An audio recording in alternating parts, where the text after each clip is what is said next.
할렐루야. 오늘도 하나님을 사모함으로 말씀과 기도로 하루를 시작하시는 모든 성도님들을 예수님의 이름으로 환영하고 또 축복합니다. 오늘 우리가 함께 볼 말씀은요, 시편 30편의 말씀입니다. 시편 30편 1절부터 12절까지의 말씀 우리 함께 읽도록 하겠습니다. 여호와여, 내가 주를 높일 것은 주께서 나를 끌어내사 내 원수로 하여금 나로 말미암아 기뻐하지 못하게 하심이니이다. 여호와 내 하나님이여, 내가 주께 부르짖음에 나를 고치셨나이다. 여호와여, 주께서 내 영혼을 수월에서 끌어내어 나를 살리사 무덤으로 내려가지 아니하게 하셨나이다. 주의 성도들아, 여호와를 찬송하며 그의 거룩함을 기억하며 감사하라. 그의 노염은 잠깐이요 그의 은총은 평생이로다. 저녁에는 울음이 깃들일지라도 아침에는 기쁨이 오리로다. 내가 형통할 때에 말하기를 영원히 흔들리지 아니하리라 하였도다. 여호와여, 주의 은혜로 나를 산같이 굳게 세우셨더니 주의 얼굴을 가리심에 내가 근심하였나이다. 여호와여, 내가 주께 부르짖고 여호와께 간구하기를 내가 무덤에 내려갈 때에 나의 피가 무슨 유익이 있으리요. 진토가 어떻게 주를 찬송하며 주의 진리를 선포하리이까. 여호와여, 들으시고 내게 은혜를 베푸소서. 여호와여, 나를 돕는 자가 되소서 하였나이다. 주께서 나의 슬픔이 변하여 내게 춤이 되게 하시며 나의 베옷을 벗기고 기쁨으로 띠우셨나이다. 이는 잠잠하지 아니하고 내 영광으로 주를 찬송하게 하심이니 여호와 나의 하나님이여, 내가 주께 영원히 감사하리이다. 아멘. 말씀을 위해서 함께 기도하겠습니다. 사랑과 은혜가 충만하신 하나님, 감사합니다. 오늘도 우리에게 이 하루라는 시간을 허락하여 주셔서 하나님의 영광을 위하여 살게 하시니 감사를 드립니다. 이 하루를 또 어떻게 살아야 할지 말씀을 통하여 깨닫게 하여 주실 때에 온전히 아멘으로 화답하고 받아들이는 시간, 또 우리의 심령 가운데 새기는 시간 되게 하여 주시옵소서. 감사드리며 예수님의 이름으로 기도드립니다. 아멘. 오늘 우리가 함께 보게 되는 이 시편 30편의 말씀은요, 시편을 여러 이 시편으로 분류할 때에 이 감사의 시로 분류할 수가 있습니다. 특별히 개인적으로 하나님께 감사하는 그런 시인데요. 왜 이 시편의 기사가 특별히 30편의 이 표제가 다윗의 시라고 되어 있는데, 왜 다윗은 하나님께 이 감사의 기도 또 감사의 찬양을 올려드리고 있는가? 자, 2절에 보니까요, 이렇게 말합니다. 여호와 내 하나님이여, 내가 주께 부르짖음에 나를 고치셨나이다. 네. 하나님께서 치유하여 주셨습니다. 질병 또는 어떤 임박한 죽음과 같은 그런 상황 속에서 하나님께서 고쳐 주신 것이죠. 근데 이것이 굉장히 힘든 상황이었던 것 같습니다. 그래서 3절에 보니까 내 영혼을 스올에서 끌어내었다라고 그렇게 말하죠. 무덤으로 내려가지 않도록 하셨다라고 말합니다. 그만큼 이 다윗이 처하였던 그 상황이, 그 상태가 굉장히 힘들었다라는 것입니다. 마치 우물에서 양동이로 물을 끌어올리듯이 그 죽음의 구렁에 빠져 있었던, 그만큼 이 질병이 컸고 또는 정말 죽음을 생각할 수밖에 없는 그 정도의 심각한 상황 속에 있었는데, 하나님께서 고치시고 그 죽음과 같은 상황 속에서 건져내어 주셨다라는 것이죠. 그래서 찬양하고 또 감사하고 있는 것입니다. 그래서 5절에 보니까요, 이렇게 표현합니다. 저녁에는 울음이 깃들일지라도 아침에는 기쁨이 오리로다. 그가 아팠던, 그가 고통스러웠던 그 순간이 지나고 나니까 기쁨이 찾아왔다라는 겁니다. 그래서 11절에도 보니까요, 11절에 주께서 나의 슬픔이 변하여 내게 춤이 되게 하셨다. 나의 베옷을 벗기고 기쁨으로 띠우셨다라고 그렇게 말합니다. 그만큼 지금 이 다윗이 처했던 상황이 극에서 극으로 바뀌었다라는 겁니다. 자, 그러면 다윗은 그 저녁 또 슬픔 당하였던 그때 그 질병의 고통 가운데 있던 그 시기를 어떻게 회상하고 있느냐? 자, 보니까요. 6절에 이렇게 말합니다. 내가 형통할 때 말하기를 영원히 흔들리지 아니하리라 하였도다. 자, 다윗이 말하기를요. 내가 형통할 때에 어떻게 말했냐면 나는 영원히 흔들리지 아니할 거라고 그렇게 말했다고 합니다. 여러분 잘 알다시피 다윗은요 굉장한 형통의 때를 살았던 그런 사람입니다. 물론 굉장히 어려웠던 시절도 있었지만 그가 왕에 오른 이후에는요 형통의 삶이 그의 앞에 펼쳐져 있었습니다. 얼마나 그의 삶이 형통하였는지 오늘 이 7절 말씀 보니까요 여호와여 주의 은혜로 나를 산같이 굳게 세우셨더니 라고 합니다. 다윗이 경험하였던 그 형통함을 산에 비유하고 있습니다. 여러분 산이라는 것은요 영원한 불변함 또 견고함을 그렇게 나타내는 그런 이미지로 사용됩니다. 그만큼 다윗은 생각할 때 이 나의 이 형통함이 결코 흔들리지 않고 견고하게 영원할 것이라고 그렇게 생각했던 것이죠.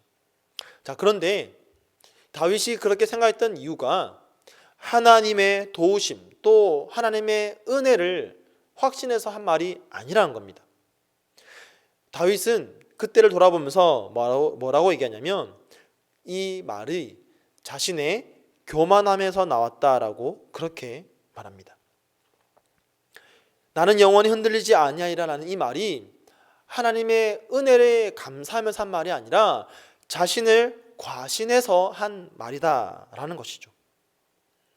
자신이 누리는 형통함, 그것이 건강이든 또는 물질적인 부유함이든 또는 마음의 평강이든 또는 국가적인 번영이든 무엇이든지 간에 그것이 순전히 자기의 뛰어난 자질과 능력으로 인해 된 것이라고 그렇게 생각을 한 겁니다. 그래서 자신의 능력을 가지고 이 형통을 영원히 유지할 수 있을 거라는 심각한 교만에 빠졌던 것이죠. 자, 이런 다윗의 교만함이 잘 드러난 사건이 바로 사무엘하 24장에 나오는 다윗의 인구조사 사건입니다.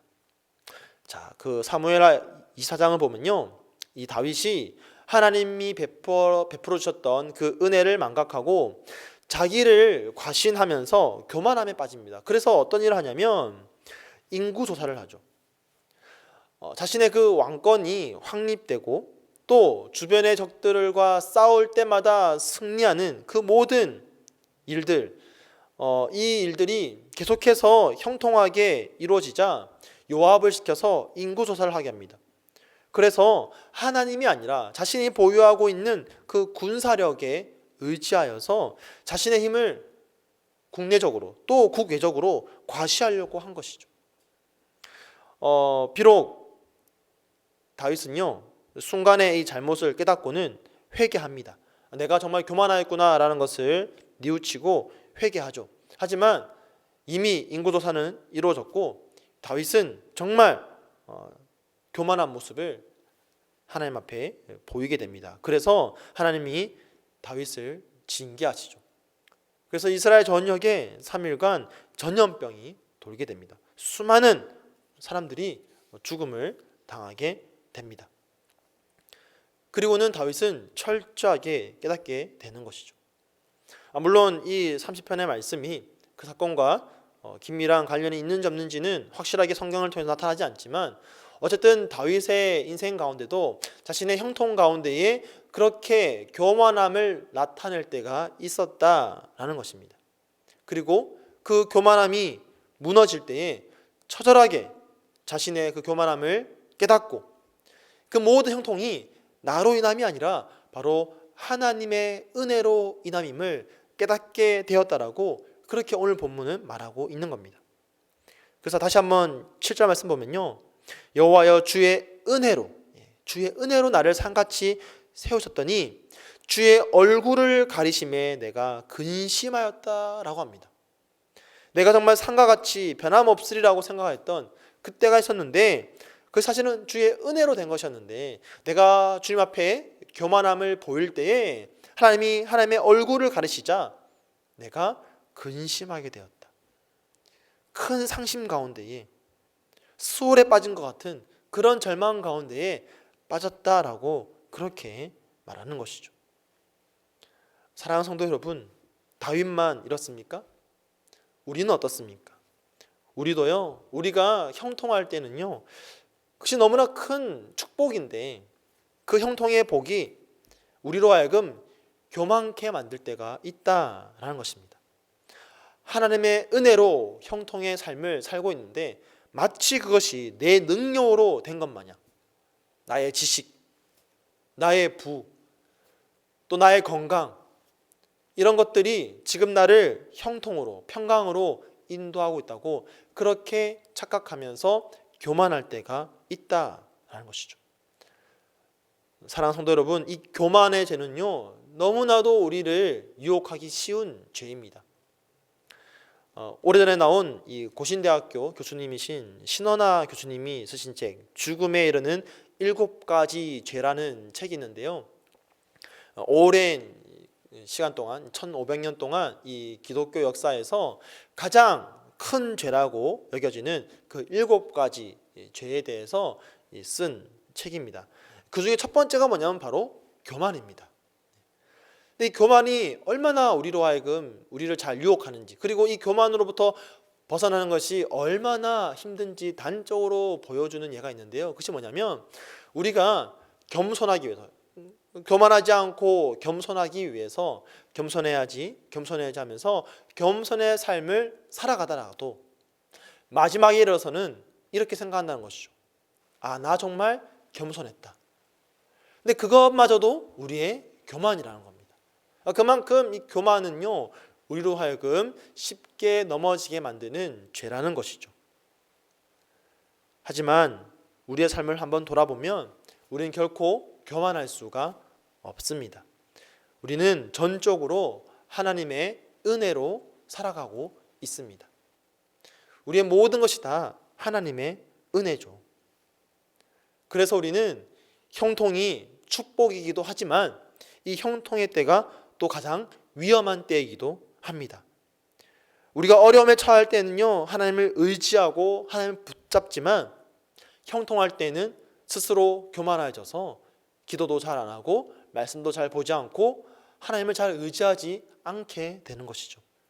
그래서 형통한 때는 축복이면서 동시에 가장 위험한 때입니다. 그러므로 우리는 이 형통의 때를 살아갈 때에도 더욱더 간절하게 주님을 찾고 주님께 매달려야 됩니다. 우리는 형통의 때를 살아갈 때에 늘 스스로 기억해야 됩니다. 이 모든 것이 바로 나의 힘, 나의 능력으로 이루어진 것이 아니라 전적인 하나님의 은혜로 이루어졌음을 우리는 늘 기억해야 하는 것입니다. 오늘 다윗이 고백하고 있듯이 하나님이 얼굴을 가리시면 그 모든 형통은 다 사라지고 근심에 빠지게 될 것입니다. 우리는 바로 그 저녁의 울음을 맛보게 될 것입니다. 그러나 다시 한번 우리가 주님 앞에 겸손하게 나아가 우리의 마음을 올려드릴 때에 주님은 다시 한번 우리에게 이 아침의 기쁨을 회복시켜 주실 것입니다.